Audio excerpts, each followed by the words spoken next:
দেশে আর কোনো গডফাদারের আবির্ভাব হতে দেয়া হবে না বলে জানিয়েছেন জাতীয় নাগরিক পার্টি এনসিপির নেতারা। শনিবার কক্সবাজারে পথসভায় তারা এমন মন্তব্য করেন। পরে এনসিপির পদযাত্রা বান্দরবানে যায়। শনিবার দুপুরে কক্সবাজার কেন্দ্রীয় বাস টার্মিনাল থেকে পদযাত্রা শুরু করে এনসিপি। অংশ নেন এনসিপির স্থানীয় ও কেন্দ্রীয় নেতারা। ৫ কিলোমিটার পদযাত্রা শেষে পাবলিক লাইব্রেরির শহীদ দৌলত ময়দানে যান এনসিপি নেতারা। সেখানে সমাবেশে বক্তব্য দেন তারা। এনসিপির মুখ্য সমন্বয়কারী নাসিরউদ্দিন পাটোয়ারি অভিযোগ করেন, কক্সবাজারে নব্য গডফাদার শিলং থেকে এসে মানুষের জায়গা জমি দখল করছেন, চাঁদাবাজি করছেন।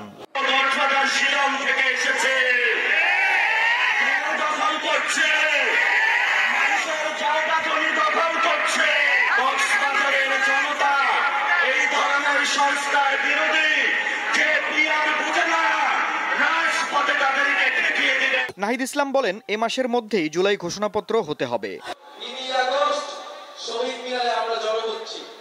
আপনাদের কক্সবাজারের রূপরেখা আমরা দিব, কেমন কক্সবাজার আমরা চাই, কেমন বাংলাদেশ আমরা চাই। আর জুলাই ঘোষণাপত্র, জুলাই সনদ আমরা অবশ্যই আদায় করে ছাড়বো ইনশাআল্লাহ।